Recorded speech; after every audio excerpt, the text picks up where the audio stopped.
Computational পদ্ধতির ব্যবহার, যা institute of bioinformatics and artificial intelligence দ্বারা আয়োজিত। ইনস্টিটিউট অফ বায়োইনফরমেটিক্স বা অ্যান্ড আর্টিফিশিয়াল ইন্টেলিজেন্স IBAI হলো ডন অফ বায়োইনফরমেটিক্স লিমিটেডের একাডেমিক একটি প্রতিষ্ঠান, যা শিক্ষার্থীদের একেবারে বিগিনার লেভেল থেকে প্রফেশনাল পর্যন্ত দক্ষ করে তোলার লক্ষ্যে কাজ করছে। আমাদের লক্ষ্য বাস্তবায়নের জন্য IBAI পরিচালনা করছে 4 ধাপের লঞ্চ প্যাড মডেল, যার মধ্যে রয়েছে short courses, specialized training program and research internship and MSc থেসিসের জন্য পার্সোনালাইজড থেসিস সাপোর্ট। আমাদের 2টি ব্রাঞ্চ রয়েছে, একটি হচ্ছে ঢাকা ডেমরাতে এবং অপরটি চিটাগং ব্রাঞ্চ। আমি আমাদের CEO SK ফয়সাল আহমেদ, তিনি ডন অফ বায়োইনফরমেটিক্স লিমিটেডে সকলকে গাইড করছেন। আমি প্রথমে নিজের পরিচয় দিয়ে নিচ্ছি। আমার নাম খাদিজা আফরোজ বৃষ্টি। আমি রিসার্চ টক হোস্ট এবং প্রোগ্রাম কোঅর্ডিনেটর হিসেবে আছি। আমার সাথে আছেন মোহাম্মদ মোস্তফা এবং জান্নাতুল ওয়াহিদ মুনামি, আমার কো হোস্ট। সেশন শুরু করার আগে আমি সকলকে অনুরোধ করছি, দয়া করে আপনাদের মাইক্রোফোন মিউট রাখুন এবং আপনাদের কোনো প্রশ্ন থাকলে সেটা পরবর্তীতে চ্যাট বক্সে লিখতে পারেন। আমরা প্রশ্ন উত্তর পর্বে সেগুলো নিয়ে আলোচনা করব। এখন আমি আমাদের সম্মানিত গেস্টকে পরিচয় করে দিচ্ছি। আমাদের সাথে উপস্থিত আছেন গ্লোবাল সায়েন্টিফিক কমিউনিটি মেম্বার এবং dean, faculty of graduate studies, Gazipur agricultural university, professor doctor Tofazzal Islam sir. তিনি বঙ্গবন্ধু শেখ মুজিবুর রহমান কৃষি বিশ্ববিদ্যালয়ের institute of biotechnology and genetic engineering IBGE এর একজন প্রতিষ্ঠাতা পরিচালক। এছাড়াও তিনি American phytopathological society APS, Bangladesh academy of science BAS and the world academy of science TWAS এবং Bangladesh academy of agricultural BAAG এর একজন ফেলো। ব্রিথ প্লাস ডিজিজ থেকে শুরু করে কাঁঠালের জিনোম ডিকোডিং এর ক্ষেত্রে তার অবদান অবিস্মরণীয়। Professor doctor Tofazzal Islam sir, আপনি এখন আপনার স্ক্রিন শেয়ার করতে পারেন। দ্য ফ্লোর ইজ ইয়ার্স নাও।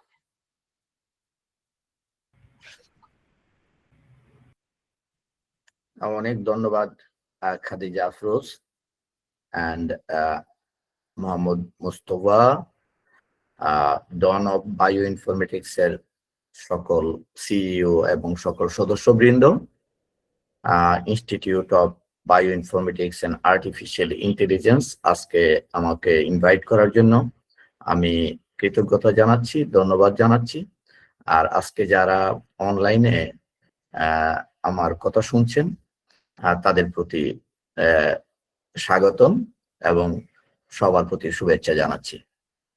আমি আমার ফাইল শেয়ার করছি, আপনারা বলবেন যে দেখতে পাচ্ছেন কিনা। ফাইল কি ক্লিয়ারলি দেখা যাচ্ছে? জি স্যার। ও গ্রেট। ফাইল ক্লিয়ারলি দেখা গেলে অলরেডি খুব চমৎকার ভাবে মিস খাদিজা আফরোজ টাইটেল এবং আমাকে একটু বিশেষভাবে উপস্থাপন করেছেন। আমি একজন গবেষক, বাংলাদেশ কৃষি বিশ্ববিদ্যালয়ে পড়াশোনা করেছি। তারপরে লম্বা সময় জাপান, জার্মানি, USA, UK এবং 12 বছরের বেশি সময় কাজ করেছি। বর্তমানে institute of biotechnology and genetic engineering এ আমরা অমিক্স এবং কম্পিটিশনাল অ্যাপ্রোচেস মাধ্যমে ফুড এবং নিউট্রিশনাল সিকিউরিটি রিলেটেড রিসার্চ করছি। বিশেষ করে বাংলাদেশের কৃষিতে যে চ্যালেঞ্জগুলো আছে সেগুলো অ্যাড্রেস করার ক্ষেত্রে নানা রকমের অমিক্স টেকনোলজি এবং bio informatics, advance computational biology আমরা কিভাবে অ্যাপ্রোচ ইউজ করছি, সেই ক্ষেত্রে কিছু আমাদের রিসার্চ ফাইন্ডিংস এবং রিয়েল লাইফ প্রবলেম সলভিং এ আমরা এই state of the art technology বা ফ্রন্টিয়ার সায়েন্স কিভাবে ব্যবহার করছি সেটা শেয়ার করব। এবং শুরুতে আমি খুবই অনুপ্রাণিত হয়েছি। সত্যিকার ভাবে আমার আগে এতটা ধারণা ছিল না যে institute of bio informatics and artificial intelligence industrial স্কেলে আপনারা যেভাবে কাজ শুরু করেছেন। আমার কাজ মূলত ল্যাবরেটরিতে। তো আমি প্রথমেই আমরা যে রিসার্চ গুলো করছি তার মেজর যে ফসি সেগুলো একটু আপনাদের সাথে শেয়ার করি। বিশেষ করে আমাদের মূল টার্গেট হচ্ছে নতুন বায়োটেকনোলজি তৈরি করা, যেগুলো আমাদের ফার্মার্সরা তারা তাদের মাঠে ব্যবহার করবে এবং আমাদের খাদ্য নিরাপত্তায় অবদান রাখবে।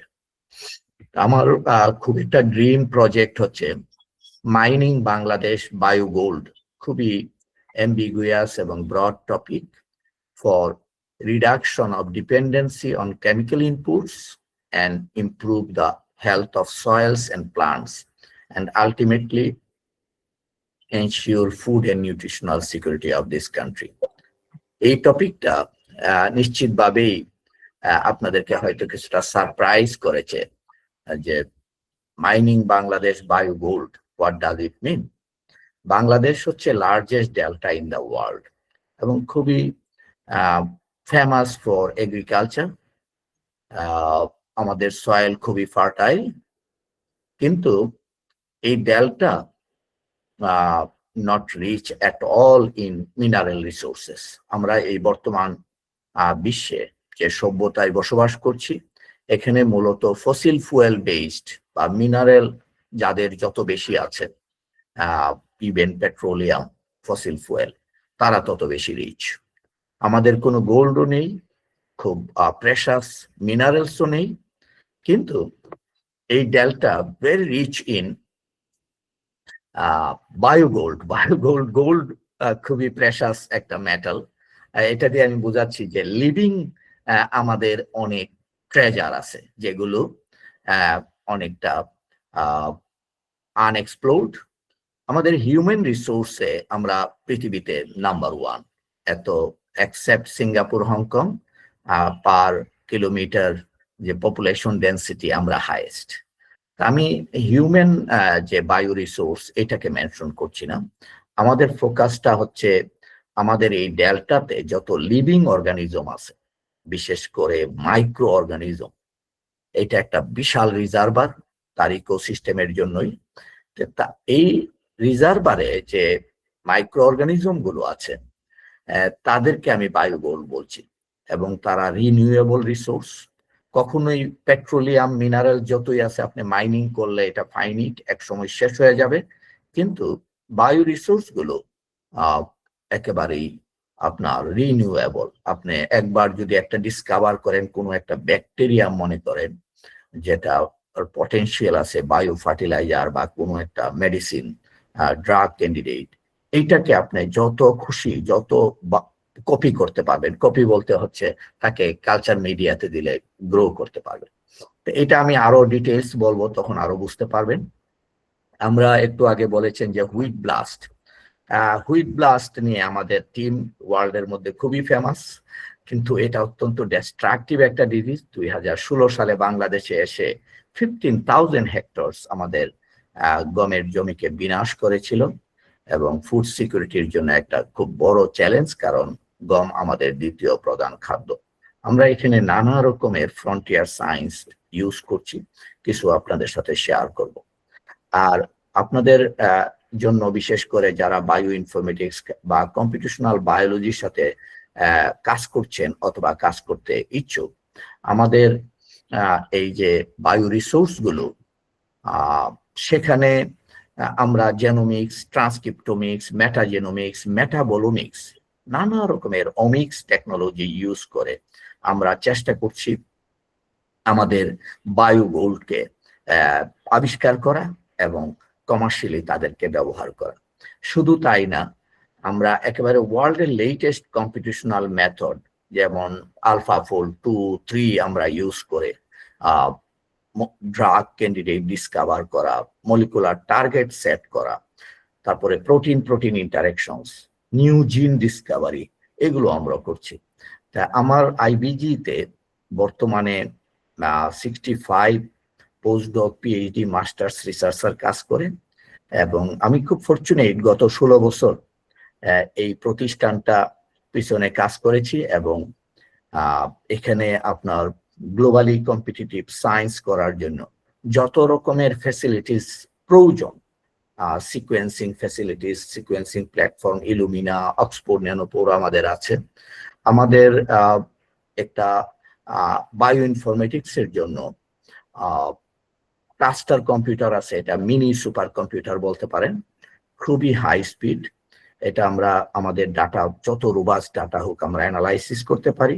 6000 square feet fancy lab with equipments আছে, state of the art facilities, green house আছে এবং ফিল্ড আছে। দ্যাট মিনস আমরা ফ্রম ল্যাব টু, মনে করেন কম্পিউটারে বায়ো ইনফরমেটিক্স অ্যানালাইসিস করলেন, ওই অ্যালগোরিদমের মাধ্যমে যে প্রেডিকশন করছেন, এইটাকে ভ্যালিডেট করার ল্যাবে স্কোপ আছে। ভ্যালিডেশনের পরে রিয়েল লাইফে অ্যাপ্লাই করার পাথওয়ে আমাদের রয়েছে। আমরা রিসেন্টলি একটা নতুন প্রজেক্ট কাজ করছি, আপনারা শুনে থাকবেন, জেনোম এডিটিং। এখানে রাইস আমাদের লাইফ, এই রাইস যে জলবায়ু পরিবর্তনের জন্য নানা অভিজ্ঞতাতে রাইসের প্রোডাকশন বাড়ানো রিয়েলি চ্যালেঞ্জিং। আমরা এটা একটা commission project funded by Bangladesh Academy of Science and USDA, and I am the national coordinator. 7 PIs, including Professor Jeba Islam Shiraz and other researchers from academia and industry, they are working. প্রথমে আমি একটু আপনাদেরকে বলি, আমার রিসার্চের একটা major focus হচ্ছে plant এবং মাইক্রো অর্গানিজম, তারা কিভাবে পরস্পরের সাথে ইন্টারঅ্যাক্ট করে, এই মলিকুলার কৌশলগুলো আবিষ্কার করা এবং তাদেরকে প্লান্ট হেলথের ইমপ্রুভমেন্টে ব্যবহার করা। আমরা সবাই জানি medicine can cure you one day, but plant save you life every day.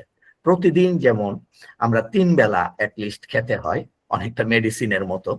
কাজেই মেডিসিন শুধু আমরা অসুখ হলে আমরা খাই, কিন্তু খাবার আমাদেরকে প্রতিদিনই 3 বেলা খেতে হয়। এবং এটা ছাড়া এরকম কোনো পদ্ধতি আবিষ্কার হয় নাই যে একবার আপনার ফুয়েলিং করলে, যেমন আমরা গাড়িতে করি, 7 দিন না খেয়ে থাকতে হবে। আর এই খাবার, আমাদের খাবারের সবচেয়ে বড় একটা সোর্স হচ্ছে প্লান্ট। কাজে প্লান্টের হেলথের সাথে একেবারে হেলথ অফ অল বায়োমস রিলেটেড, কারণ প্লান্ট একমাত্র লিভিং অর্গানিজম যারা সোলার এনার্জিকে কনভার্ট করে কেমিক্যাল এনার্জিতে ফটোসিনথেসিসের মাধ্যমে তৈরি করে। আর এই প্লান্ট এর এই কেমিক্যাল এনার্জি পৃথিবীতে সব লিভিং অর্গানিজম ইউজ করে। তা আমরা শুধুমাত্র এনার্জির জন্য না, প্লান্ট আদার নিউট্রিশনের জন্য আমরা পেয়ে থাকি। এবং প্লান্ট অ্যাসোসিয়েটেড যত রকমের ফুড আছে, যেমন আমরা অ্যানিমেল যে প্রোটিন পাই, অ্যানিমেলস কিন্তু প্লান্টকে খাবার হিসেবে গ্রহণ করে। ফলে প্লান্টের হেলথকে আমি সবচেয়ে বেশি আমার রিসার্চে ফোকাস করি আমাদের টিমের। আপনারা জানেন যে এই প্লান্টের হেলথ নানাভাবে, আমাদের যেমন হিউম্যান হেলথের ক্ষেত্রে বড় রকমের চ্যালেঞ্জ আছে। Emergence of fungal, bacterial and other diseases in animals and plants are increasing. এটা নেচারে পাবলিশ হয়েছে একটা পেপার, যেখানে দেখানো যাচ্ছে যে গত 4 দশকে 4 গুণের বেশি আপনার শুধু ফাঙ্গাল ইনফেকশন এবং ইমার্জেন্স বেড়ে গেছে। ফলে এটা খুব চ্যালেঞ্জিং। আমাদের হেলথকে যেরকম প্রটেক্ট করা, প্লান্টের হেলথকে প্রটেক্ট করা খুবই প্রবলেমেটিক। আমার টপিকের মধ্যে ফুড সিকিউরিটি একটা কথা আছে। আপনারা জানেন what is food security? Food security হচ্ছে খাদ্য নিরাপত্তা। সেটি হচ্ছে কোন একটি জনপদে যে পরিমাণ খাবার দরকার সেটার সরবরাহ, সাপ্লাই থাকা। শুধু সাপ্লাই থাকলে হবে না, এডিকুয়েট কোয়ান্টিটি বাজারে থাকবে এবং যারা ওই জনপদের মানুষ তারা এটা এফোর্ড করতে পারবে এবং এটা নিউট্রিশাস হবে, সেফ হবে। তো সেই দিক থেকে বাংলাদেশ গত 50 বছরের বেশি, 5 দশকের বেশি সময়ে কৃষি গবেষণায় ট্রিমেন্ডাস সাকসেস করেছে এবং ফুড সিকিউরিটি এর ক্ষেত্রে একটা সিগনিফিক্যান্ট প্রগ্রেস হয়েছে। আমাদের দেশে বন্যা, খরা, নানা রকমের প্রাকৃতিক দুর্যোগের কারণে প্রতি বছরই খাদ্য ঘাটতি হতো এবং মঙ্গা এবং দুর্ভিক্ষে মানুষ মারা যেত।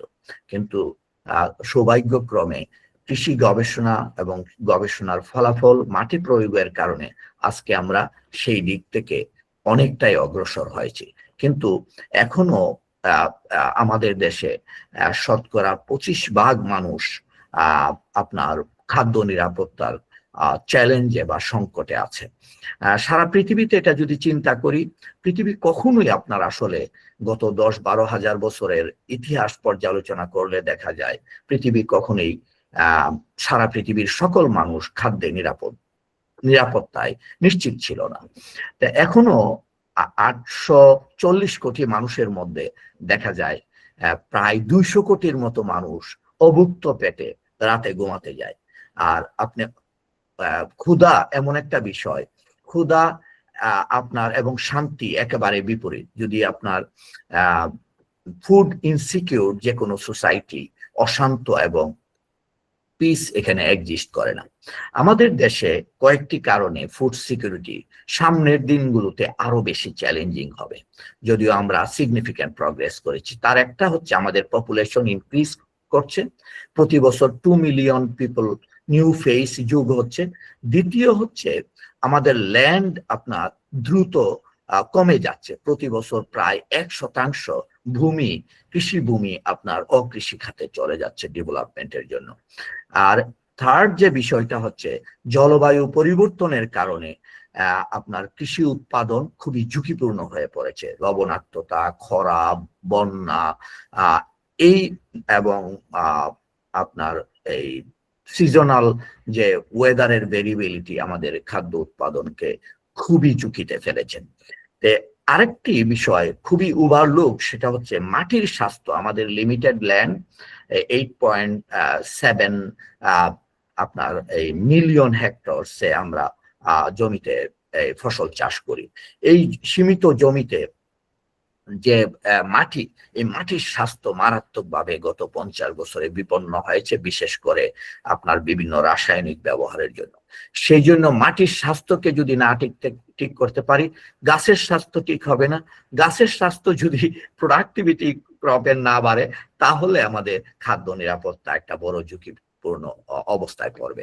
সুতরাং আমি বুঝিয়েছি যে বায়োটিক হচ্ছে বিভিন্ন রোগ জীবাণু, এবং অ্যাবায়োটিক হচ্ছে লবণাক্ততা, বন্যা, খরা। এইগুলো আমাদের খাদ্য নিরাপত্তার বড় চ্যালেঞ্জ। তা আমার আজকের এই আলোচনায় আমি আপনাদের সাথে শেয়ার করব কিভাবে আমরা অগ্রসরমান প্রযুক্তি, ফ্রন্টিয়ার সায়েন্স ইউজ করে আমাদের এই যে জমির পরিমাণ যেহেতু বাড়াতে পারবো না, আমরা হরাইজন্টাল এগ্রিকালচার হচ্ছে জমির পরিমাণ বাড়িয়ে টোটাল খাদ্য উৎপাদন বাড়ানো, সেটা আমাদের কোনো সুযোগ নেই। আমরা এখন ভার্টিক্যালি অর্থাৎ প্রযুক্তি ব্যবহার করে আপনার যে থ্রেট গুলো আছে সেগুলোকে মিনিমাইজ করে আমাদের উৎপাদন এবং গুণগত মান যে খাবারের সেফ ফুড প্রোডাকশন করা। এই ক্ষেত্রে বায়োটেকনোলজিক্যাল ইনোভেশনকে মনে করা হচ্ছে একটা বড় আমাদের হাতিয়ার।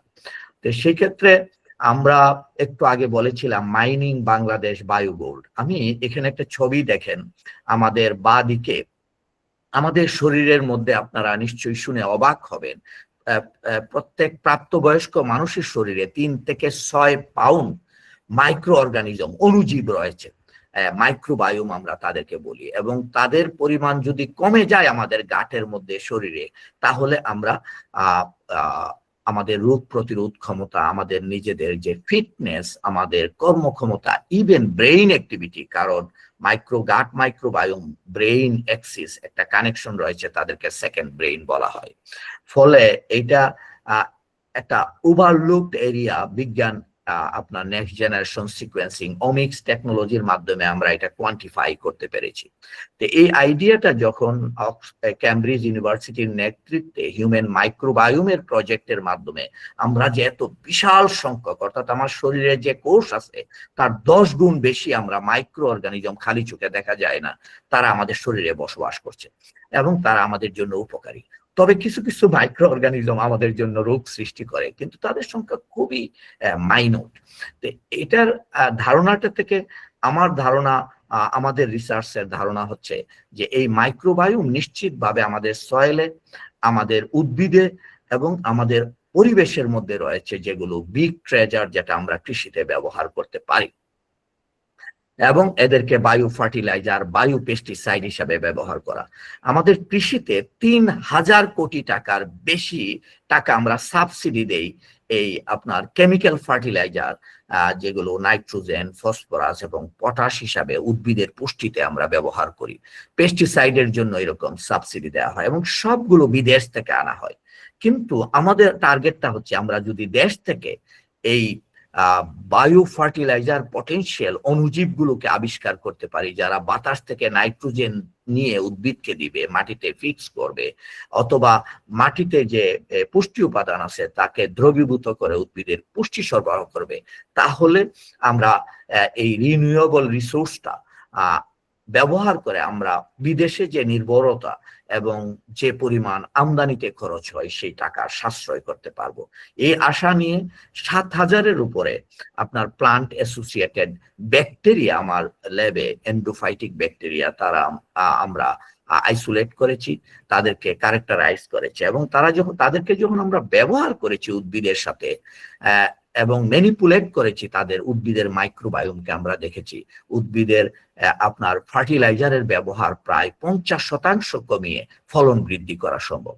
এইটাতে যে কয়েকটা লাভ হবে, একটা হচ্ছে আমাদের দেশের ন্যাচারাল রিসোর্স ব্যবহার করেছি, আর দ্বিতীয় হচ্ছে পরিবেশের জন্য, এরা পরিবেশে অলরেডি আছে, ফলে এরা ক্ষতিকারক রাসায়নিক পদার্থ না, ফলে আমাদের মৃত্তিকার স্বাস্থ্য উন্নত হবে, উদ্ভিদের স্বাস্থ্য উন্নত হবে এবং আমরা নিরাপদ ফসল পাবো। এইরকম লক্ষ্যে আমাদের টিম কাজ করছে। এবং এখানে একটা প্রথমে আমি একটু দেখাই যে এখানে দেখেন একটা উদ্ভিদের মধ্যে এই ধান আমাদের প্রধান ফসল, এই ধানে আমরা এটা ব্যবহার করেছি। ব্যবহার করে দেখা গেল যে যদি আমরা ফুল ডোজ রাসায়নিক সার দেই আর যদি হাফ ডোজ রাসায়নিক সার দেই কিন্তু কোনো ব্যাকটেরিয়া ইউজ করি, আমরা এগুলোকে স্ক্রিনিং করে বের করেছি, তাহলে এদের গ্রোথ ফুল ডোজ রাসায়নিক ফার্টিলাইজারের চেয়ে বেটার। এবং এই ক্ষেত্রে আমরা দেখেছি ইল্ড অনেক বেড়ে যায়, ৫০% দানে ফার্টিলাইজার বাড়ানো সম্ভব। এখন প্রশ্ন হচ্ছে এদেরকে আপনি কিভাবে ক্যারেক্টারাইজ করছেন? আমরা বিভিন্ন genomics, whole genome sequencing, functional genomics, bio informatics এর প্রচুর এখানে ব্যবহার, কম্পিউটার সায়েন্সের জিনগুলোকে ডিসেক্ট করা, তারা কিভাবে কোন মেকানিজমে উদ্ভিদকে পুষ্টিতে এই পুষ্টি উপাদান সরবরাহ করে, সেগুলো আমরা আমাদের ল্যাবে মানে প্রচুর রিসার্চ করছি এবং আমরা এগুলো প্রচুর গবেষণা প্রবন্ধ পাবলিশ করছি ইন্টারন্যাশনাল হাই র্যাঙ্ক জার্নালে। কিন্তু সবচেয়ে বড় টার্গেট হচ্ছে এটা কিভাবে কৃষকের মাঠে নিয়ে যাব। এটাকে কৃষকের মাঠে নিয়ে যাওয়ার জন্য পাউডার এবং আপনার লিকুইড ফর্মুলেশন, এইটা আমাদের ল্যাবে তৈরি হয়েছে এবং ইন্ডাস্ট্রির সাথে আমরা কমার্শিয়ালাইজ করছি। আমাদের এই স্ক্রিনের ডান পাশে দেখেন খাগড়াছড়িতে জুম চাষ বলতে, অর্থাৎ ধান আপনার পাহাড়ের মধ্যে যেগুলো হয় পাহাড়ি ধান, আমাদের এই পাহাড়ি ধানগুলো হচ্ছে একটা বায়ো গোল্ড, কারণ এদেরকে কোনো পানি দিতে হয় না, যত্ন দিতে হয় না, ট্র্যাডিশনালি ওই এলাকাতে তারা জন্মে, তারা অত্যন্ত আপনার স্ট্রেস টলারেন্ট। এদের জিনগুলোকে আমরা এখন আমরা যে ধান চাষ করি, 1 কেজি চাল উৎপাদন করতে হলে 3000 লিটার পানি ব্যবহার করতে হয়, প্রচুর রাসায়নিক সার দিতে হয়, আগাছা পরিষ্কার করতে হয়। আমাদের এই চাষের যে উচ্চ ফলনশীল ধানে এগুলোকে এনে বায়োটেকনোলজিক্যালি কিভাবে আমরা ব্যবহার করতে পারি। এবং আমাদের আরেকটা হাইপোথিসিস হচ্ছে পাহাড়ি ধানের শিকড়ে এবং তার কোষের মধ্যে উপকারী মাইক্রোবায়োম রয়েছে এবং তাদেরকে আবিষ্কার করা আমাদের একটা টার্গেট। এটা আমরা এখনো এক্সপ্লোর করি না, কিন্তু এটা আমরা নতুন প্রজেক্ট ডিজাইন করছি। আমি আমাদের একটি খুব বড় অভিজ্ঞতার কথা বলি, স্যাড এক্সপেরিয়েন্স, কিন্তু স্যাড থেকে আমরা কিভাবে সায়েন্স বেসড সলিউশন বের করেছি। আমরা 2016 সালের ফেব্রুয়ারি মাসে 8টি ডিস্ট্রিক্টে, জেলায় আমাদের মেহেরপুর, কুষ্টিয়া, চুয়াডাঙ্গা, পাবনা, ভোলা, বরিশাল, এই 8টা ডিস্ট্রিক্টে একসাথে গমের ব্লাস্ট রোগ হয়। এখানে আপনি দেখেন বাঁদিকে ছবিতে বিজ্ঞানীরা দেখছে যে সবগুলো গমের শীষ সাদা হয়ে পড়েছে, তার মধ্যে কোনো দানা নেই। 100% পর্যন্ত অনেক জায়গায় ক্ষতিগ্রস্ত হয়েছে এবং সরকার ফায়ার সার্ভিসের লোক নিয়ে আগুন লাগিয়ে, এই জীবাণু কোনোদিন পরিচিত না, কৃষিবিদরা এটা সম্পর্কে কোনো কিছুই জানে না, এইটা এসে এই ফসলকে বিনাশ করেছে। তা আমি যেহেতু একজন মলিকুলার বায়োলজির এবং বায়োটেকনোলজির স্টুডেন্ট, এই রোগটা একেবারে অজানা, কোনো টেক্সট বই আমরা পড়ি নাই, এশিয়াতে কোনোদিন ছিল না। এটার কৌতূহল হলো যে আসলে who is the enemy, which is destroying our crop. এরকম একটা কৌতূহলের বসে প্রথম জেনোমিক্স টেকনোলজিকে আমরা ফিল্ডে নিয়ে যাই, এটাকে বলে ফিল্ড প্যাথোজেনোমিক্স। এটা কিরকম, আমরা ফিল্ডে থেকে সব জায়গা থেকে স্যাম্পল কালেকশন করে গ্লোবাল সায়েন্টিফিক কমিউনিটির সাথে আপনার টুইটার ফেসবুকের মাধ্যমে যোগাযোগ করে একেবারে একটা বড় কমিউনিটি ডেভেলপ করেছি, এবং আমরা ওপেন হুইট ব্লাস্ট নামে একটা ওয়েবসাইটের মাধ্যমে আমাদের ডাটাগুলো এভরি মোমেন্ট আমরা শেয়ার করতাম, যেটা উইকলি নেচার সায়েন্স আমাদের এই অ্যাপ্রোচটাকে open data sharing and open science, কারণ এই সমস্ত প্রজেক্ট করতে পারবেন না, ইমিডিয়েট সলিউশন দরকার। এইরকম একটা প্লান্ট হেলথ ক্রাইসিস অর্থাৎ এপিডেমিক আউটব্রেকে, যেমন কোভিড এপিডেমিক হয়েছিল হিউম্যান হেলথে, প্লান্ট হেলথের এই কেসটাতে আমার জীবনের একটা বড় রকমের এক্সপেরিয়েন্স হচ্ছে open data sharing and open science. এই স্ট্র্যাটেজির মাধ্যমে সারা পৃথিবীর বিজ্ঞানীদের নিয়ে যারা এই বিষয়ে এক্সপার্ট, আমরা এই সবগুলো স্যাম্পলের ট্রান্সক্রিপ্টোমিক অ্যানালাইসিস করে অর্থাৎ এমআরএনএ এক্সট্রাকশন করে সিকোয়েন্সিং করে আমরা কনফার্ম হয়েছি যে এই জীবাণুটা হচ্ছে পৃথিবীতে একমাত্র সাউথ আমেরিকাতে আছে, অন্য কোনো কন্টিনেন্টে নেই। এবং আমাদেরটা সিকোয়েন্স আরএনএ সিকোয়েন্স এবং হোল জেনোম যখন করেছি completely matched with the south American one. এবং আমরা একটা কনক্লুশন ড্র করলাম, এটা সামহাউ আমাদের দেশে ইন্ট্রোডিউসড হয়েছে এই ছত্রাকটা আপনার সাউথ আমেরিকা থেকে। এখন এটা একটা মৌলিক কিন্তু আপনার জেনোমিক অ্যানালাইসিস, এখানে প্রচুর বায়ো ইনফরমেটিক্স এর কাজ হয়েছে, কিন্তু এটা কিভাবে আমাদের রিয়েল লাইফে বড় ইম্প্যাক্ট করে। আপনি জানেন যে কোনো রোগের জন্য যদি আপনি কারণটা জানতে পারেন তাহলে এটা সমাধান করা যায়। সেই জন্য ডাক্তারের কাছে গেলেই দেখবেন যে ডায়াগনোসিসে আপনাকে পাঠাবে। আমরা এটা পিন পয়েন্ট করেছি, ডায়াগনোসিস করেছি এবং কোনো প্রজেক্ট ফান্ডিং ছাড়া, এবং এটা বড় রকমের একটা ওয়ার্ল্ডে বড় রকমের একটা এক্সাম্পল, এবং এটা বিশাল নিউজ হয়েছিল আমাদের দেশে এবং ওয়ার্ল্ডে 500 নিউজ মিডিয়াতে এই নিউজটা আসে। এবং আমাদের দেশে গমের শত্রু শনাক্ত আমরা করার পরে সরকার থেকে আমাকে বলা হলো যে আমরা এখন কি করতে পারি। আমরা জানেন যে আমরা এখন নলেজ বেসড সোসাইটিতে বসবাস করি, এই যে পৃথিবীর যে ইকোনমি এটা টোটালি নলেজ ড্রিভেন ইকোনমি।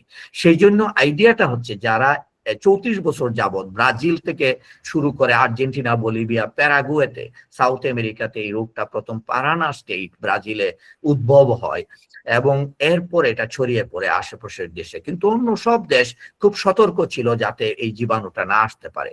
কিন্তু আমাদের দেশে সামহাউ 2 লাখ টন গম ব্রাজিল থেকে এনেছিল জাস্ট 1-1.5 বছর আগে, এবং ওই খাবারের দানার সাথে যে ছত্রাক আসে এবং ওই গম পচা ছিল, খারাপ ছিল, সেই জন্য এটা সামহাউ মানুষ এটা থ্রো করেছে সয়েলে, এবং যখন গম গাছ উঠেছে ওখানে জার্মিনেট করে তার সাথে ছত্রাক ছড়িয়ে পড়েছে এবং আমাদের পরিবেশকে দূষিত করেছে।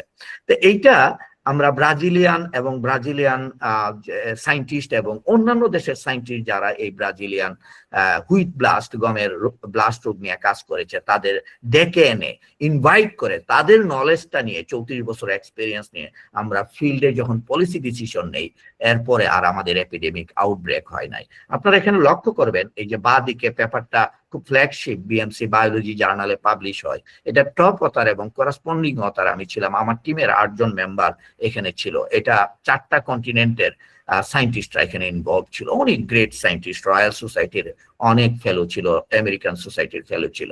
তো এটা একটা বড় এক্সাম্পল যে without any project funding just আপনার আইডিয়াটা হচ্ছে open data sharing and open সায়েন্সের মাধ্যমে গ্লোবাল সায়েন্টিফিক কমিউনিটিকে এনগেজ করে কোনো একটা ইমার্জেন্সিকে ট্যাকেল করার ক্ষেত্রে জিকা ভাইরাসের পরে, এর আগে জিকা ভাইরাসের ক্ষেত্রে এরকম একটা অ্যাপ্রোচ হয়েছিল, আমাদের কেসটা হচ্ছে ফার্স্ট এরকম একটা অ্যাপ্রোচ। ইন্টারেস্টিংলি আমরা আমাদের এই সাকসেসফুল এক্সাম্পল আপনার প্লস বায়োলজি সহ বিভিন্ন গ্লোবাল সায়েন্টিফিক জার্নাল এবং মিডিয়াতে পাবলিশ হয়েছে এবং একটা মডেল হিসাবে এটাকে ট্রিট করেছে। যখন 2020-তে সিভিয়ার কোভিড-19 প্যান্ডেমিক হলো সারা ওয়ার্ল্ডে, exactly same open data sharing and open science strategy use করার কারণে 11 মাসে আমরা ভ্যাকসিন পেয়েছিলাম। তো এটা একটা লম্বা ইতিহাস যে আসলে বাংলাদেশের মতো একটি দেশ থেকে আমরা এই ধরনের একটা অ্যাপ্রোচ, কারেজিয়াস অ্যাপ্রোচে আমরা একেবারে ওয়ার্ল্ডের latest technology field pathogenomics for the first time in a farmers field in a developing country আমরা ইউজ করেছি। নেক্সট ইয়ারে এটা নিউজ হলো যে ইন্ডিয়াতে এরকম আগুন লাগিয়েছে, পশ্চিমবঙ্গের নদিয়া মুর্শিদাবাদে, তারপরে এটা জাম্বিয়াতে এর পরের বছর আফ্রিকান কান্ট্রি, ওখানে আপনার রিপোর্টেড হয়। তখন আমার মধ্যে একটা কিউরিসিটি হলো যে enemy is on the run এবং ইন্টারকন্টিনেন্টাল জাম্প করছে। তখন আমরা জাম্বিয়ান স্যাম্পলকে নিয়ে আসলাম, এনে অ্যানালাইসিস করে, জেনোমিক অ্যানালাইসিস করে কম্পিটিশনাল বায়োলজির মাধ্যমে আমরা এখানেও আপনার 38 জন সায়েন্টিস্ট 5টা কন্টিনেন্ট থেকে জয়েন করে ওয়ার্ল্ডের টপ বড় বড় ইউনিভার্সিটির সায়েন্টিস্টরা এবং আমাদের একটা বড় লিডারশিপ কোঅর্ডিনেশন ছিল। আমরা দেখেছি যে আমাদের যে জীবাণুটা মেঘনাপড়তে অরাইজি, এই ছত্রাকটার নাম টিটিকাম লিনিয়াস, আর জাম্বিয়াতে সেম প্যাথোজেন, এবং পরে জানা গেল এরা উভয়ই এই গ্রেইন ট্রেডিং এর মাধ্যমে দুই দেশে প্রবেশ করেছে। কাজে এটা জানার পরে আমরা আরো শঙ্কিত হলাম, যদি এই জীবাণুটা অন্যান্য প্রধান গম উৎপাদনকারী দেশ, যেমন পৃথিবীতে নাম্বার 1 হচ্ছে চায়না, নাম্বার 2 হচ্ছে ইন্ডিয়া, আপনার হুইট প্রডিউসিং কান্ট্রি, এশিয়াতে 43% কাছাকাছি গ্লোবাল হুইট প্রডিউস হয়। তা আমাদের দেশ থেকে যদি জীবাণুটা অন্য দেশে চলে যায়, তাহলে গ্লোবাল ফুড ক্রাইসিস ট্যাকেল করার কোনো উপায় থাকবে না, এটা ক্যাটাস্ট্রফিক হবে। এবং এটা দেখেন, এটা নেচার ক্লাইমেটে একটা ক্লাইমেট চেঞ্জে এই পেপারটা পাবলিশ হয়। কম্পিটিশনাল বায়োলজি এবং সিমুলেশন ইউজ করে বিজ্ঞানীরা দেখেছে যে যে আমাদের যেরকম আবহাওয়ায় এই রোগটা হয়েছে গমের ব্লাস্ট, এটা সারা পৃথিবীতে বিস্তীর্ণ এলাকায় আপনার 6.4 মিলিয়ন হেক্টরে এই ফেভারেবল এনভায়রনমেন্ট রয়েছে, এবং এটা যদি ছড়িয়ে পড়ে গ্লোবাল হুইট প্রোডাকশন 13% পর্যন্ত কমে যেতে পারে। তখন এটা খুব ক্যাটাস্ট্রফিক হবে। তখন আমরা ফার্স্ট কি টার্গেট করব? জীবাণু আইডেন্টিফাইড হয়েছে, এখন আমাদের কাজটা কি এটা যাতে অন্য দেশে না ছড়িয়ে পড়ে, সেই জন্য একটা ডায়াগনস্টিক, আপনার মলিকুলার ডায়াগনস্টিক মেথড দরকার। যেমন আপনারা কোভিড-19 এর সময় এই আরটিপিসিআর ইউজ করেছি, পিসিআর এর মাধ্যমে আপনার রোগ হয়েছে কিনা এইটা আমরা সারা পৃথিবীতে গোল্ড স্ট্যান্ডার্ড মেথড ইউজ করেছি। কিন্তু পিসিআর কিন্তু একেবারে যে কোনো মানুষ ইউজ করতে পারবে না, এটার জন্য সফিস্টিকেটেড ইকুইপমেন্ট এবং টেকনিক্যাল ফ্যাসিলিটিস এবং টেকনিশিয়ান দরকার। তা আমি ডিসিশন নিলাম, আমার একটা ড্রিম, যে একেবারে প্রেগনেন্সি স্ট্রিপের মতো একটা স্মার্ট ডায়াগনস্টিক কিট করা যায় কিনা।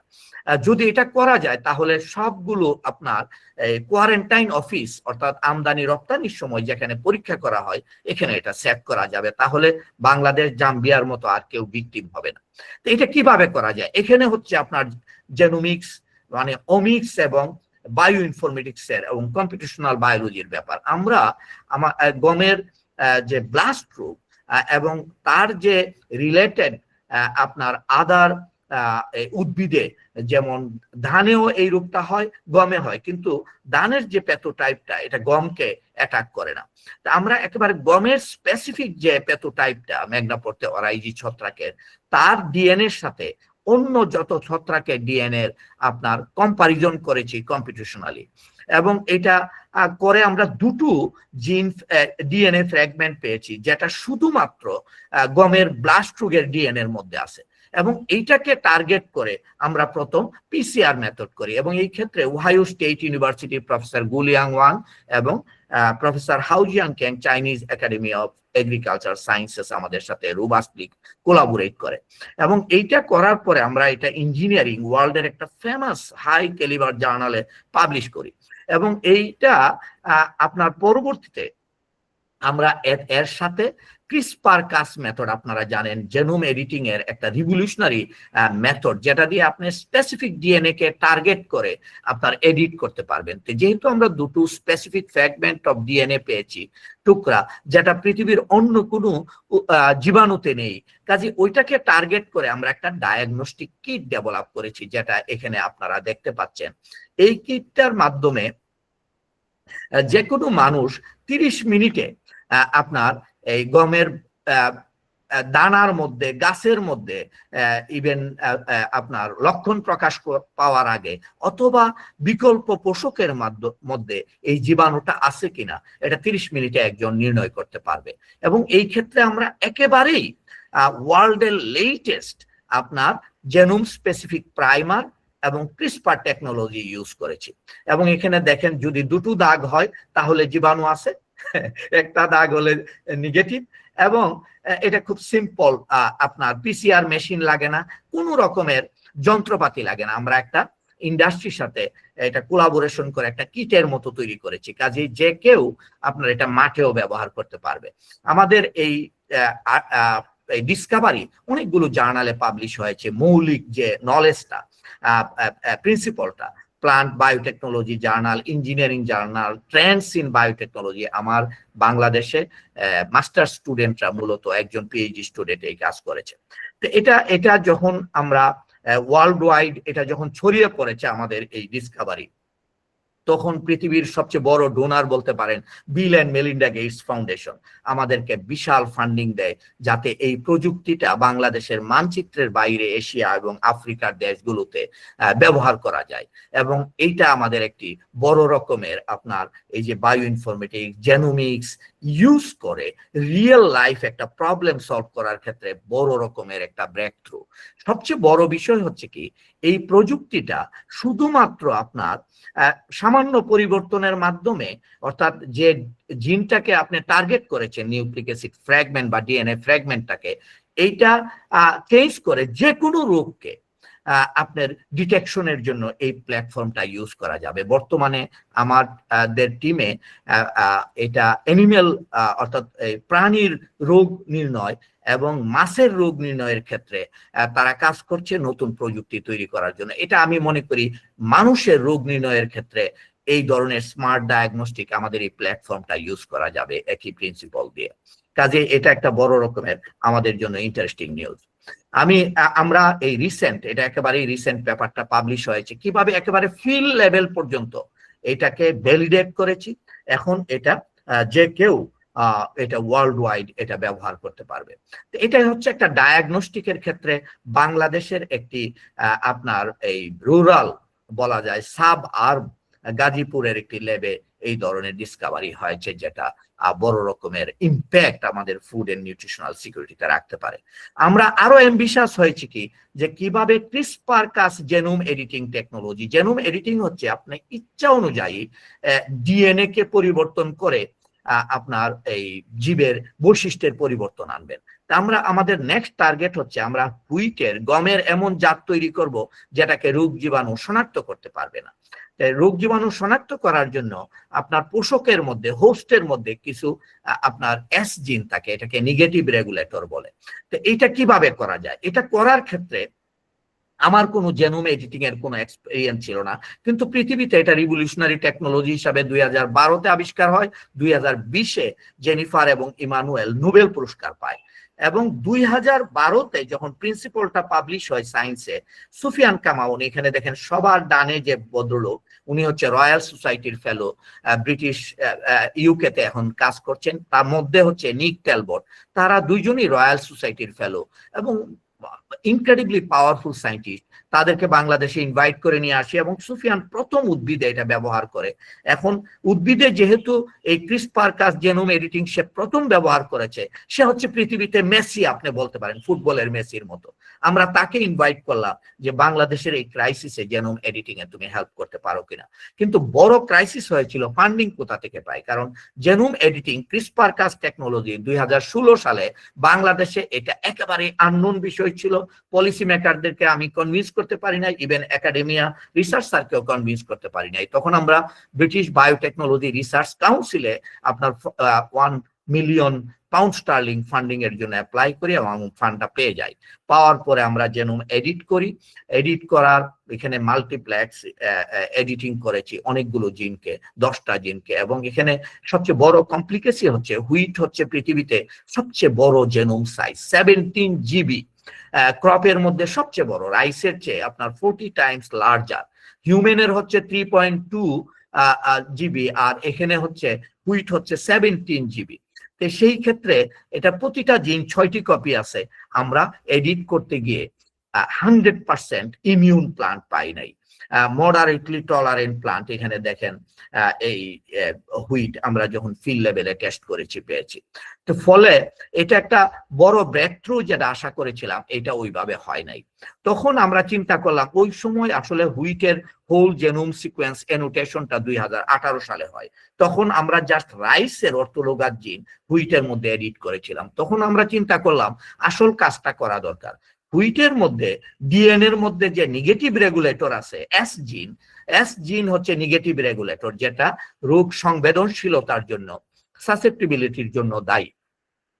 এস জিন ডিসকভার করার জন্য আমরা কাজ করি। এখানে দেখেন আবুল খায়ের নামে ফার্স্ট অথার, উনি কখনোই তখন আমার সাথে পরিচিত না, কিন্তু যেহেতু ইন্টারন্যাশনালি আমি কোলাবোরেট করছি, জার্মানিতে বায়ো ইনফরমেটিক্সে মাস্টার্স করার পরে মিস্টার আবুল খায়ের আমার সাথে যোগাযোগ করে, বর্তমানে ম্যাক্স প্লাঙ্ক ইনস্টিটিউটে পিএইচডি করছে। তা আবুল খায়েরকে বলি যে এই যে আমরা বাংলাদেশে সবগুলো ভ্যারাইটির ক্রপ এই হুইট টোটালি ডিভাস্টেটেড হয়েছিল ব্লাস্টে, নিশ্চিত আমাদের এই হুইটের ডিএনএ এর মধ্যে এস জিন রয়েছে। তো এটা লম্বা স্টোরি, আমরা এখান থেকে এস জিন ডিসকভার করতে সক্ষম হই এবং এটা সাইন্টিফিক রিপোর্টসে রিসেন্টলি 2026-এ পাবলিশ হয়েছে।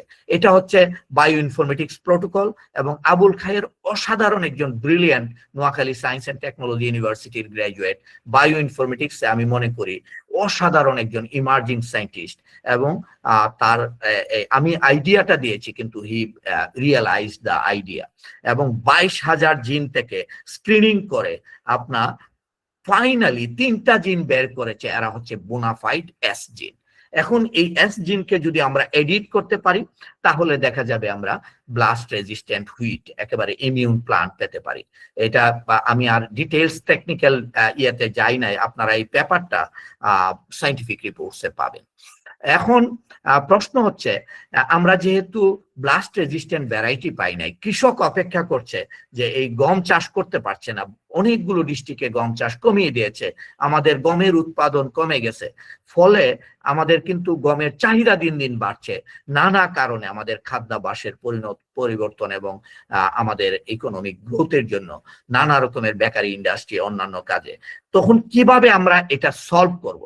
এটা সলভ করার জন্য পৃথিবীতে দুটো জিন RMG8 এবং RMG-GR119 জাপানিজ সায়েন্টিস্ট প্রফেসর ইউকিও তোশা আবিষ্কার করেছে এবং তার গ্রুপ এটাকে ক্লোনও করেছে।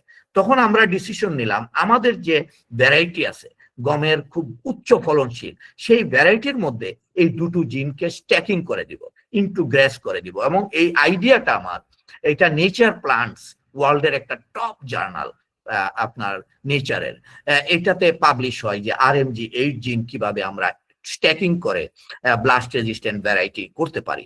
তো এটা আসলেই ওয়ার্ক করবে কিনা, এই জিন দুটো যে ডিসকভার করেছে আপনার উইন্টার হুইট থেকে, আমাদের হুইট হচ্ছে স্প্রিং হুইট, তো এটা রিয়েলি কাজ করবে কিনা আমাদের প্ল্যান্টের মধ্যে, এবং এটার আসলে মেকানিজমটা কি, আমাদের যে জীবাণুটা আছে এই জীবাণুর মধ্যে কাজ করবে কিনা।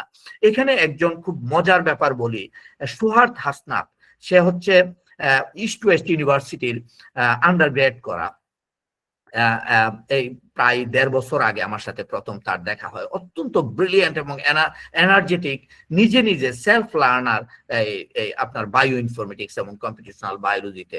তো তাকে আমি আপনার ইনস্ট্যান্টলি, এটা লম্বা স্টোরি, আমার ল্যাবে আপনার তাকে রিক্রুট করি বছর 1.5 আগে, এবং তাকে নিয়ে অনেকগুলো বড় বড় কাজ করেছি। একটা হচ্ছে এই যে RMG8 জিনটা, এই জিনটা যেটা বলছে ব্লাস্ট রেজিস্ট্যান্ট, এটা কি আদৌ কাজ করবে কিনা, এটা প্যাথোজেনের কে কিভাবে রিকগনাইজ করবে।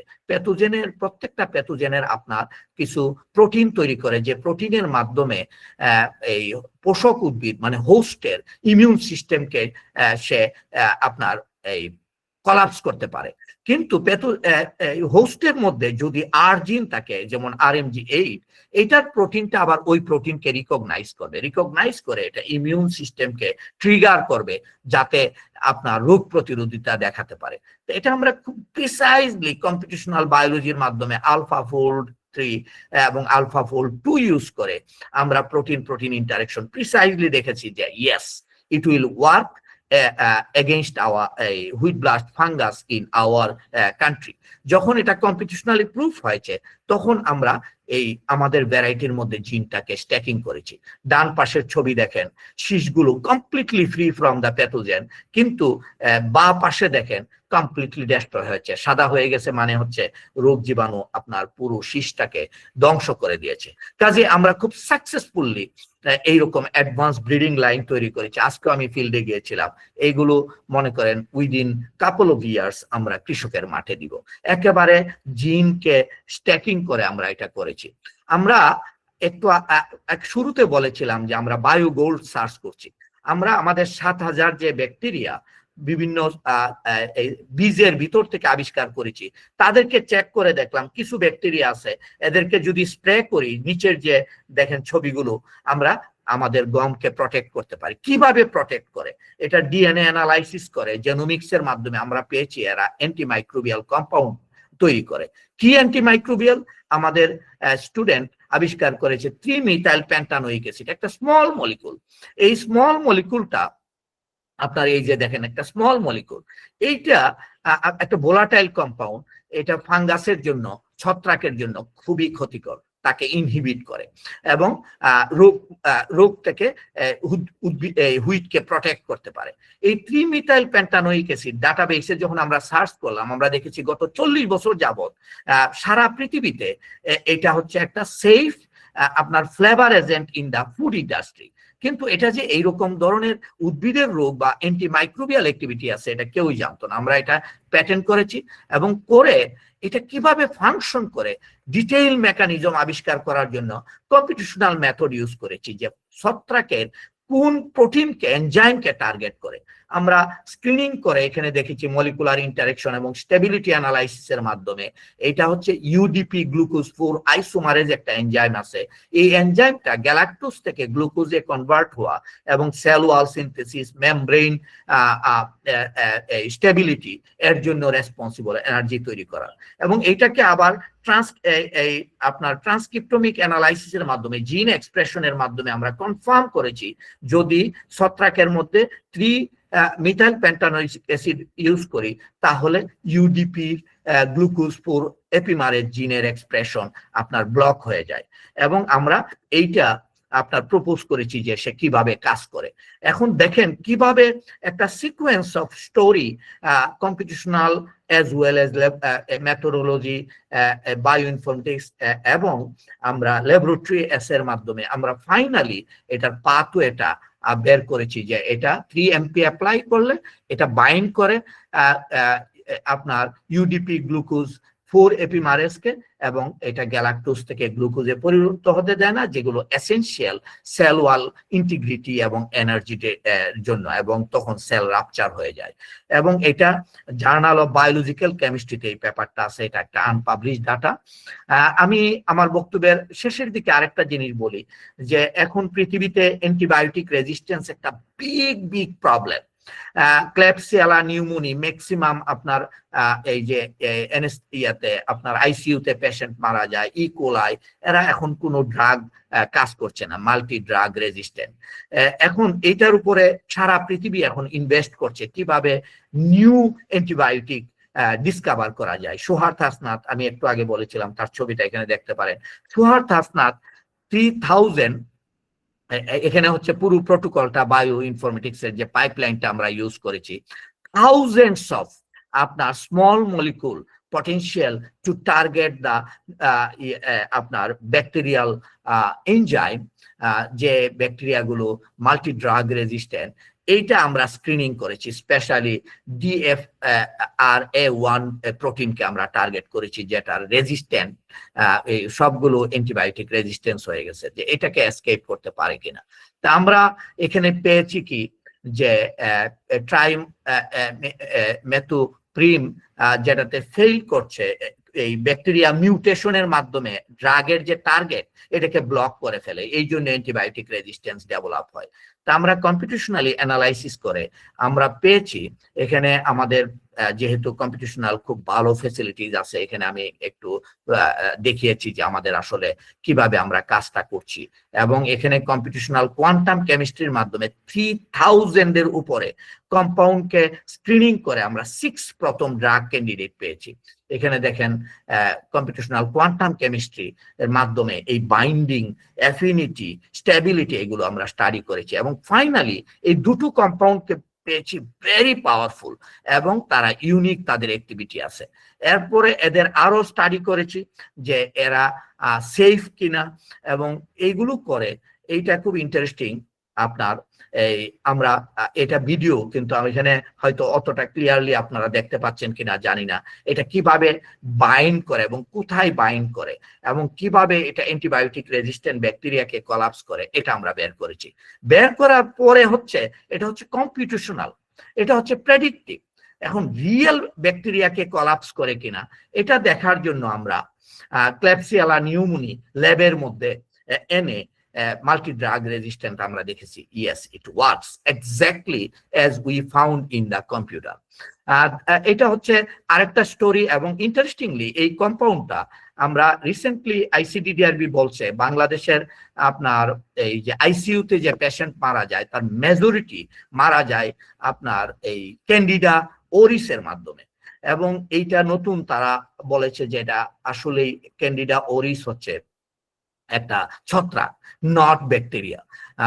ক্লেবসিয়ালা নিউমোনি এবং ইকোলাই না, বলছে যে ক্যান্ডিডা ওরিস হচ্ছে পাওয়ারফুল। আমরা রিসেন্ট এই ড্রাগটা টেস্ট করে দেখেছি ক্যান্ডিডা ওরিসকে এটা কন্ট্রোল করতে পারে। তাই আমার বক্তব্য মেজর জিনিসগুলো কম্পিটিশনাল বায়োলজির কিছু হাইলাইটস আপনাদের সাথে শেয়ার করেছি। আরেকটা খুব এক্সাইটিং স্টোরি হচ্ছে 12 মাসি কাঁঠাল। কাঁঠাল আমাদের অত্যন্ত ফেমাস, আমরা পৃথিবীতে second highest jackfruit producing country, our national fruit. কিন্তু এটা দেখবেন যে কমার্শিয়ালি এটা কাল্টিভেশন হয় না, বাড়ির আশেপাশে লাগিয়ে দিয়েছে।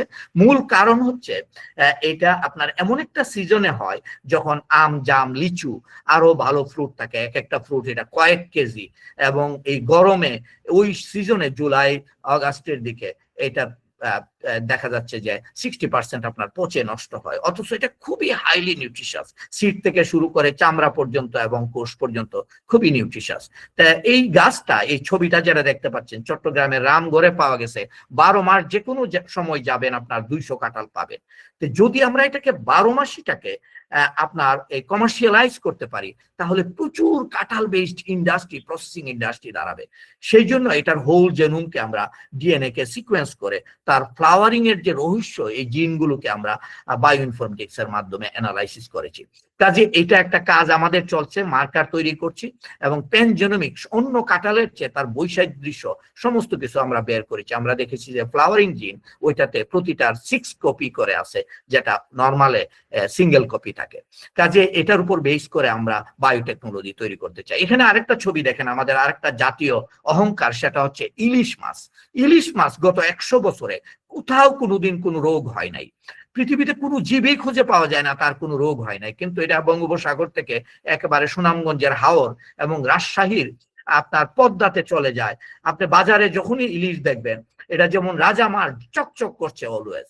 এইটার রহস্যটা বোঝার জন্য আমাদের হাইপোথিসিস হচ্ছে তার গাটের মধ্যে এমন মাইক্রোবায়োম আছে যেটা অন্য কোনো ফিশে নাই। আমরা জানেন অ্যাকুয়াকালচারে পৃথিবীতে 3rd highest producer. Aquaculture industry suffers from very destructive diseases.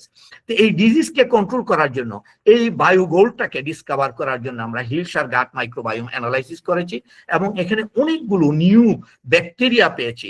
এগুলোকে ককটেল বানিয়ে আমরা অ্যাকুয়াকালচারে প্রোবায়োটিক ব্যবহার করতে চাই।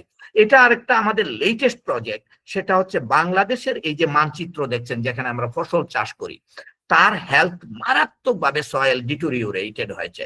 6টা হটস্পট আইডেন্টিফাই করা হয়েছে যেখানে ফার্টিলাইজার দিলেও আপনার আর ফসলের উৎপাদন বাড়ছে না। তো এটার মূল কারণ হচ্ছে সয়েলের মধ্যে যে মাইক্রোবায়োম, 1 চামচ সয়েলের মধ্যে আপনার সারা পৃথিবীতে যে মানুষ আছে তার 10 গুণ অণুজীব থাকে। আমরা এই অণুজীবের উপর বেসিস করে এটার ম্যাপ তৈরি করছি। এরা হচ্ছে মূলত এই যে ক্লাইমেট চেঞ্জ হচ্ছে, জিওকেমিক্যাল নিউট্রিয়েন্ট সাইক্লিং এবং ফার্টিলিটি প্রোডাক্টিভিটির মূল হাতিয়ার হচ্ছে এই অণুজীব। এই অণুজীবের উপর বেসিস করে আমরা ম্যাপ তৈরি করছি। আমরা দেখেছি যে উদ্ভিদের যে প্রোডাক্টিভিটি এবং সয়েলের যে ফার্টিলিটি তার সাথে এই অণুজীবের সম্পর্ক আছে। এটার উপর বেসিস করে আমাদের আলটিমেট টার্গেট হচ্ছে যে জায়গায় অণুজীবগুলো নষ্ট হয়েছে বিভিন্ন রাসায়নিক এবং ইন্টেন্সিভ ক্রপিং এর জন্য, ওই জায়গায় যে জায়গায় অণুজীব রিচ আছে ওখান থেকে আমরা সরবরাহ করব। তা আমি আমার লাস্ট যে স্লাইডটা দেখাচ্ছি, আপনারা এখানে দেখেন ডান দিকে খুব বিস্ময়কর ঢাকাই মুসলিম। ঢাকাই মুসলিম আপনারা হয়তো ইতিহাসে পড়ে থাকবেন, 200 বছর আগের হারানো একটি ঐতিহ্য। এই কটন গাছটা সবাই বলছে যে যখন ব্রিটিশরা চলে যায় হাত কেটে দিয়েছে, সমস্ত যারা এই টেকনোলজিতে কাজ করত সবগুলো গাছ কেটে নষ্ট করে গেছে। কিন্তু গত 3-4 বছর আগে রাজশাহী ইউনিভার্সিটির প্রফেসর মঞ্জুর হোসেন এটা রিডিসকভার করেছে কাপাসিয়া এবং অন্যান্য জায়গা থেকে। আমাদের কথা হচ্ছে এটার আগে কিন্তু শুধু রয়্যাল সোসাইটি ইউজ করতে পারে, রয়্যাল ফ্যামিলির লোকরাই এই রকম ঢাকাই মুসলিম ব্যবহার করতে পারতো। এই সুতার বৈশিষ্ট্য হচ্ছে পৃথিবীতে যত কটন আছে তার চেয়ে 7-8 গুণ তার কোয়ালিটি, স্ট্রেংথ এবং ফাইননেস আছে। একটা শাড়ি আপনার আংটির ভিতর দিয়ে চলে যায়। তো এইটার হোল ডিএনএ সিকোয়েন্স করে সুতার যে এইগুলো আমরা এখন প্রায় শেষের দিকে, এবং হয়তো একটা বড় রকমের রিভলিউশনারি ঘটনা শুনবেন। মার্সিডিজ বেঞ্জের মতো এটা নিয়ে আমাদের 2জন পিএইচডি স্টুডেন্ট কাজ করছে, আমরা চাইনিজ সায়েন্টিস্টদের সাথে কাজ করছি, এবং এটা হয়তো ভবিষ্যতে একটা বড় রকমের রিভলিউশন আমরা করতে চাই। আমরা চাই যে ঢাকাই মুসলিম সারা পৃথিবীতে আবার বিকশিত হোক, কিন্তু এটা একটা ওয়াইল্ড ট্রি, অল্প সুতা হয়। আমরা সেই জন্য এইটার নতুন ভ্যারাইটি তৈরি করতে চাই জেনেটিক ইঞ্জিনিয়ারিং এর মাধ্যমে। আর এই প্রজেক্টটার কথা আমি বলেছিলাম, যত জলবায়ু সহনশীল অর্থাৎ ক্লাইমেট স্মার্ট রাইস তৈরি করার জন্য professor Zeba Islam Siraj, professor doctor SM Shahinul Islam Rajshahi university, professor doctor Abdullah Mohammad Suhail Jahangirnagar university, professor Mahmudul Hasan Patuakhali science and technology university, professor Dipali Rani Gupta এবং আমার ইউনিভার্সিটিতে, এবং professor doctor Sabrina Momtaz Ilias IUB international independent university of Bangladesh, এবং doctor Abdul Latif from supreme seed limited company. আমরা এখানে রাইসের ডিএনএ কে খুব প্রিসাইজলি আপনার এডিট করতে চাচ্ছি। এখানে কম্পিটিশনাল বায়োলজি, বিরাট রকমের এআই এবং মেশিন লার্নিং আমরা ইউজ করে দেখছি এই জিনটাকে যদি এডিট করি তাহলে রিয়েল ফিল্ডে কি ইম্প্যাক্ট হবে। কাজেই বায়ো ইনফরমেটিক্স, জেনোমিক্স এইগুলো এখন এআই এবং মেশিন লার্নিং এর সাথে ইন্টিগ্রেটেড হয়ে এখন অনেক কিছু আমরা প্রেডিক্ট করতে পারছি। আমি যে এত লম্বা টক দিয়েছি, এখানে lots of people international collaborator কাজ করছে, Japan, Germany, UK, USA, China, Australia, Switzerland, Canada, বিভিন্ন দেশের আমি তাদের প্রতি কৃতজ্ঞতা জানাচ্ছি, কারণ আমাদের ডেভেলপিং কান্ট্রি রিসার্চের সাথে তারা জয়েন্টলি এত রোবাস্ট ইম্প্যাক্ট করছে। এবং আমি লম্বা সময় দেশের বাইরে 12 বছর ছিলাম, অনেক বড় বড় হোস্টের সাথে ইউএসএ, ইউকে, জাপান, জার্মানিতে কাজ করছি। They empowered me and be courageous to work in a developing country to do globally competitive research. আপনারা জানেন গাজীপুর এগ্রিকালচার ইউনিভার্সিটি ছোট্ট একটা ইউনিভার্সিটি, 3000-এর মতো স্টুডেন্ট, 100% রেসিডেন্সিয়াল। কিন্তু আপনি যদি একবার যান, আপনারা সবাইকে ইনভাইট করেছি ভিজিট করার জন্য, সারা বাংলাদেশে নিয়ারলি 200 ইউনিভার্সিটির মধ্যে গত 3 বছর টাইমস হায়ার এডুকেশন র্যাঙ্কিং এ এটা নাম্বার 1 ইউনিভার্সিটির মর্যাদায় রয়েছে। এবং এই ক্ষেত্রে আমাদের টিম থেকে 35 থেকে 40টা খুব হাই প্রোফাইল জার্নালে পাবলিকেশন, এবং হোল ইউনিভার্সিটিতে 90টার মতো প্রযুক্তি কৃষকের মাঠে আছে, এবং স্মল বাট বিউটিফুল। আপনারা যদি যান ওখানে মোস্ট ওয়েলকাম। যারা ইন্টারেস্টেড হবেন এবং যারা কোলাবোরেট করতে চান তাদের আমি আমন্ত্রণ জানাচ্ছি। আর বিশেষ করে ধন্যবাদ জানাচ্ছি institute of bio informatics and artificial intelligence এবং ডন আর টক যারা অর্গানাইজ করেছেন। আমি একটু লম্বা সময় কথা বলেছি, এখন আপনারা যে কোনো ধরনের প্রশ্ন করবেন, I will be very happy to answer. Thank you so much. Thank you so much, sir, for your insightful session. আসলে এটা আসলে দারুণ যে কিভাবে সিকোয়েন্সিং টেকনোলজি এবং বায়োইনফরমেটিক্স এর পাইপলাইন গুলো আমাদের একদম ল্যাব থেকে মাঠ পর্যায়ে কৃষকের কাছে পৌঁছে যায়। অনেকের অনেক কোশ্চেন আছে স্যার, আমি প্রথমে নিজের একটা কোশ্চেন দিয়ে শুরু করতে চাচ্ছি। এখানে আপনি যেটা বলছেন যে 3-মিথাইল পেন্টানোইক অ্যাসিড অ্যান্টিমাইক্রোবিয়াল হিসেবে কাজ করে প্ল্যান্টের ক্ষেত্রে, তো এই অ্যান্টিমাইক্রোবিয়ালটাকে আমরা আমাদের অন্য যে প্ল্যান্ট গুলো আছে আমাদের নিজস্ব, তো ওগুলার ক্ষেত্রে আমরা অ্যাপ্লাই করতে পারি কিনা? ইয়েস, আমরা আমাদের উদ্ভিদের যত ছত্রাক জাতীয় যত জীবাণু আছে, মেজর যে রোগ জীবাণুগুলো, এই সবগুলোতে আমরা টেস্ট করেছি এবং এটা একটা ব্রড স্পেকট্রাম আপনার এই অ্যান্টি ফাঙ্গাল কম্পাউন্ড। ইন্টারেস্টিংলি এইটা এই যেহেতু একটা কোর প্রোটিনকে এনজাইমকে টার্গেট করে, ইউডিপি গ্লুকোজ 4 আইসোমারেজ, আমরা ভাবলাম যে এটা হয়তো এই হিউম্যানের জন্য টক্সিক হতে পারে, কিন্তু হিউম্যানের টক্সিক না, কারণ ওই এনজাইমটার আসলে অনেক ভেরিয়েন্ট আছে। এনজাইম তো বড় প্রোটিন, কিন্তু এটা প্রিসাইজলি আপনার এটা অ্যান্টিফাঙ্গাল এবং অ্যান্টিব্যাকটেরিয়াল অ্যাক্টিভিটি শো করছে। অ্যান্টিব্যাকটেরিয়াল কোনো অ্যাক্টিভিটি শো করছে না, অ্যান্টিফাঙ্গাল অ্যাক্টিভিটি শো করছে। হিউম্যান প্যাথোজেন ক্যান্ডিডার এগেইনস্টে করেছে। আমরা শুধু একটা ডাটা প্রিসাইজলি জেনারেট করেছি যেটা জেবিসিতে গেছে এবং আপনার এটা প্যাটেন্টও করেছি। এখন এটাকে আমরা সয়েল বোর্ন, বিশেষ করে সয়েলের মধ্যে যে বসবাস করে উদ্ভিদের শিকড়ের মধ্যে রূপ তৈরি করে, আমরা ওখানে কাজ করছি। কারণ ট্রিমিথাইল আপনার মিথাইল ব্রোমাইড সারা পৃথিবীতে $1 ট্রিলিয়ন ফিউমিগেশনে ইউজ করতো, এটার বিকল্প হিসাবে আমরা দেখছি যে এটা ওয়ার্ক করতে পারে। ফলে এটা একটা বড় রকমের, আমার মনে হয় একটা ব্রেক থ্রু হতে পারে গ্লোবাল সায়েন্সের জন্য এবং এগ্রিকালচারের জন্য। Thank you for asking this question. Thank you so much sir. এখন আমি পার্টিসিপেন্টসদেরকে রিকোয়েস্ট করব তাদের প্রশ্নগুলা স্যারকে জিজ্ঞেস করার জন্য।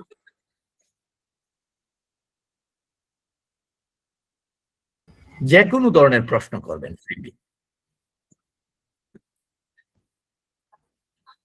আসসালামু আলাইকুম স্যার। ওয়ালাইকুম সালাম। স্যার আমি মুহতাদি ওয়ালিউল্লাহ, আমি শেরে বাংলা কৃষি বিশ্ববিদ্যালয়ে এবারে লেকচারার হিসেবে যোগদান করেছি।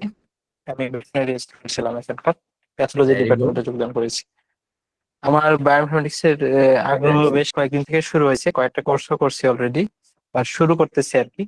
তো আপনি যেহেতু এই ফিল্ডে অনেক দিন ধরে আছেন, আপনার এক্সপিরিয়েন্স আছে, as a beginner sir, animal সাইডে আপনি যেহেতু প্ল্যান্ট সাইডে কাজ করেন, এনিম্যাল সাইডে হয়তো কিছুটা এক্সপোজার আছে, মানে বাংলাদেশের অ্যাসপেক্টে কোন ফিল্ডে কাজ করার সম্ভাবনা পায় বলে মনে হয়, বা ফিউচারে বা দেশের জন্য উপকার হতে পারে, এরকম বিষয়ে যদি কিছু পরামর্শ দিতেন বা গাইডলাইন দিতেন। না, ভেরি গুড। এবং আমি আপনাদেরকে বলি যে সবচেয়ে বড় হচ্ছে ইচ্ছা শক্তি।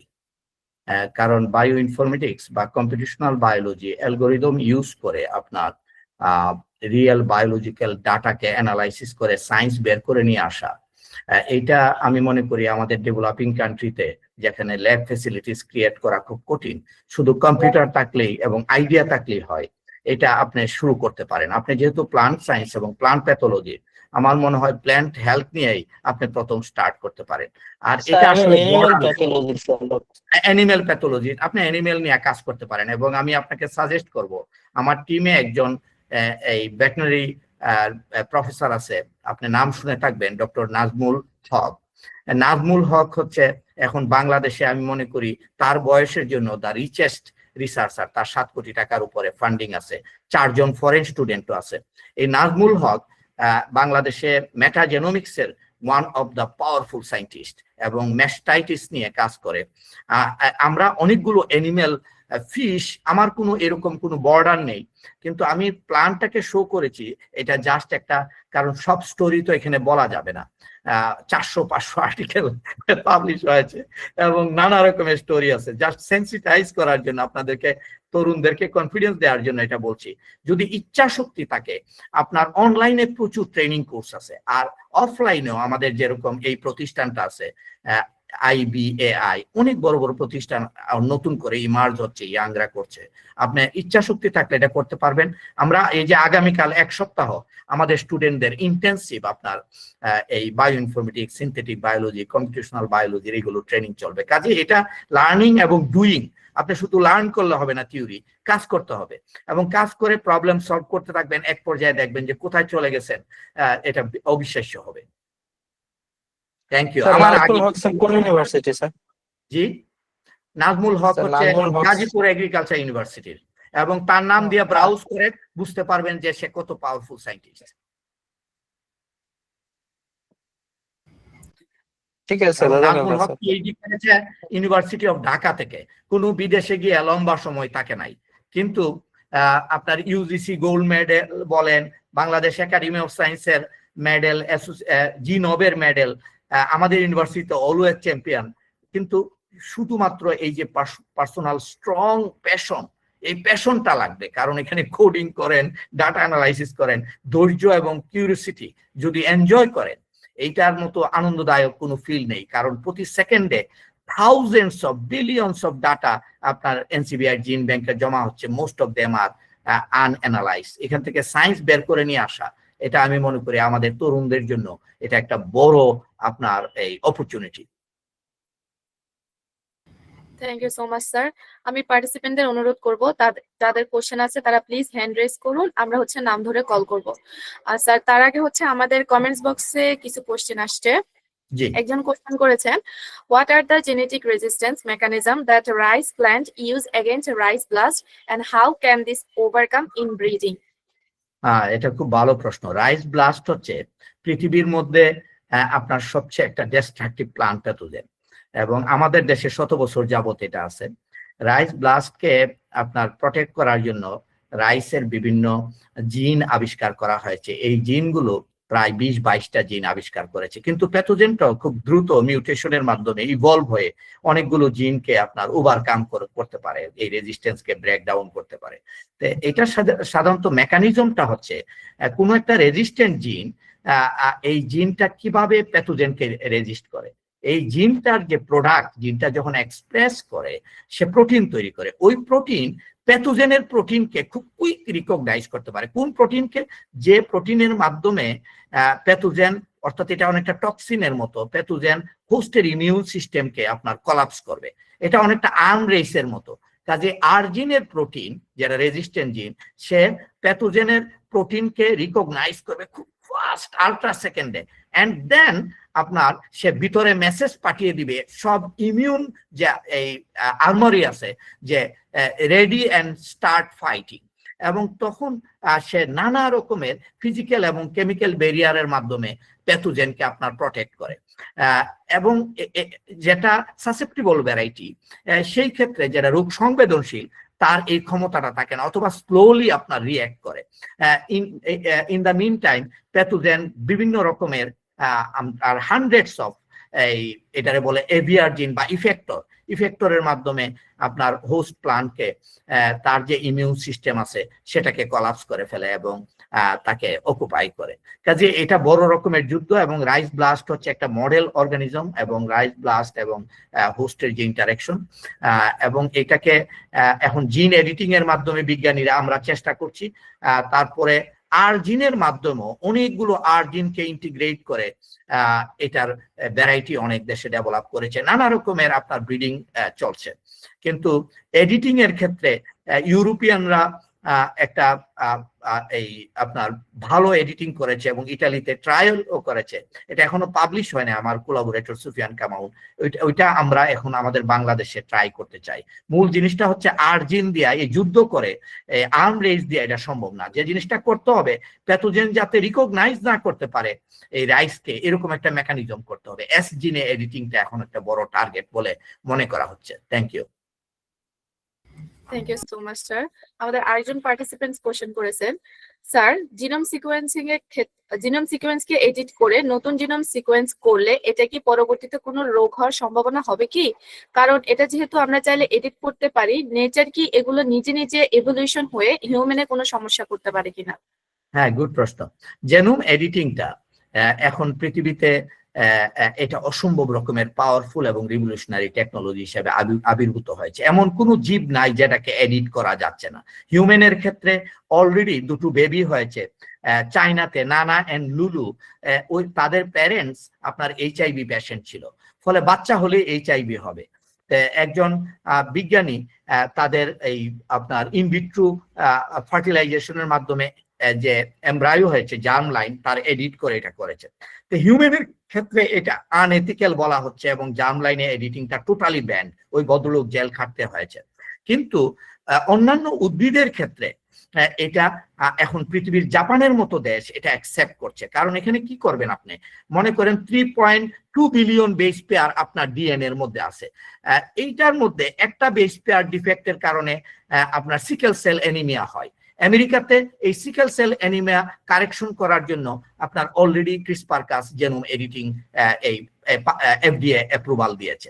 তো ভবিষ্যতে আমাদের ক্যান্সার, ডায়াবেটিসের মতো জিনিসগুলোকে কারেকশন করা যাবে। আর উদ্ভিদের ক্ষেত্রে বা অন্যান্য জীবের ক্ষেত্রে এই ধরনের মাইনর এডিটিং, মনে করেন সমুদ্রের মধ্যে 1 ফোঁটা জল ফেলার মতো অথবা 1 কাপ জল নিয়ে আসছেন, এটা বড় রকমের কিছুই হবে না। হবে না এই জন্য কারণ এখানে আপনি কোনো ফরেন জিন ইন্টিগ্রেট করছেন না, ব্যাড জিনগুলোকে এডিট বা নক আউট করছেন, এবং এটা ওয়ার্ল্ড ওয়াইড এটার অ্যাকসেপ্টেন্স খুব ফাস্টার হচ্ছে। জাপানের মতো কনজারভেটিভ কান্ট্রি তাদের আপনার রেড সি ব্রিম নামে একটা ফিশ, পাফার ফিশ, এগুলো হচ্ছে সুশিতে ব্যবহার করা হয়।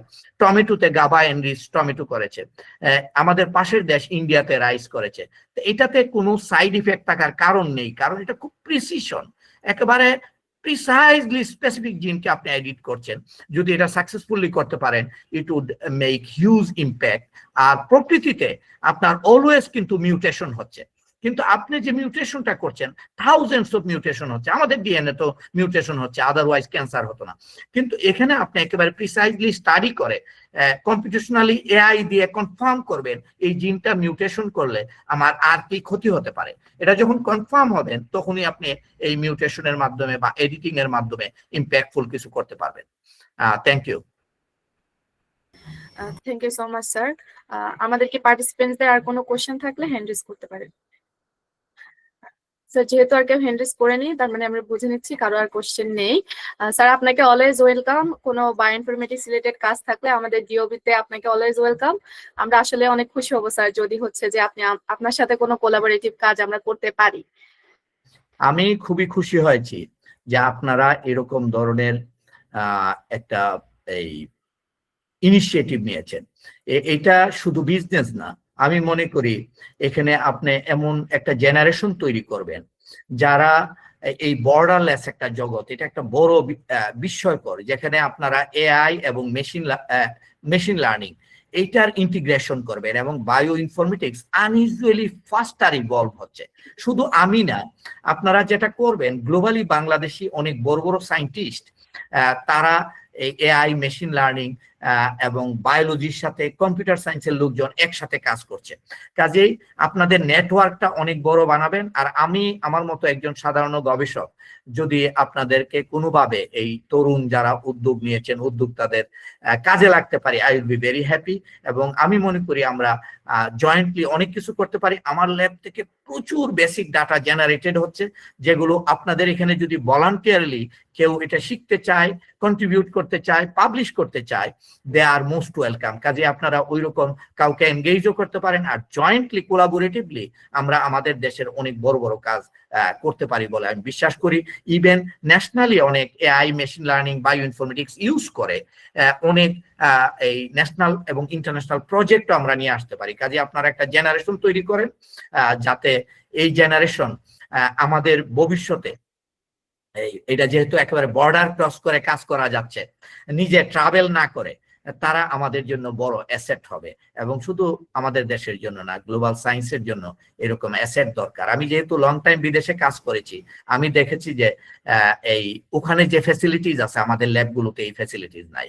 কিন্তু এই কম্পিটিশনালি কাজ করতে যে আমাদের দেশে থেকেই আপনি একেবারে হার্ভার্ড, MIT লেভেলের কাজ করা সম্ভব। এখানে সবচেয়ে ইম্পর্টেন্ট হচ্ছে তরুণদের জন্য বলবো যে define a question. What is your question? শুধু অ্যানালাইসিস করলে হবে না, আপনি ডাটাকে অ্যানালাইসিস করে কি সায়েন্স বের করতে চান, এই সায়েন্সের আলটিমেট ইউজটা কি হবে, এরকম টার্গেট করে যখন বিজ্ঞান করবেন, এই বায়ো ইনফরমেটিক্স, কম্পিউটেশনাল বায়োলজি এবং এআই, মেশিন লার্নিং এগুলোকে যখন কম্বাইন করে প্লে করবেন, ইট ইজ ফান এবং হিউজলি আমি মনে করি এনজয়েবল এবং impactful. Thank you so much sir, আপনার গুরুত্বপূর্ণ সময় দেওয়ার জন্য। আসলে আমাদের পরবর্তী বায়োইনফরমেটিশিয়ানদের অনুপ্রাণিত করার জন্য আপনার সেশনটা খুবই দরকারি ছিল, এবং আপনার মূল্যবান সময়ের জন্য অসংখ্য ধন্যবাদ।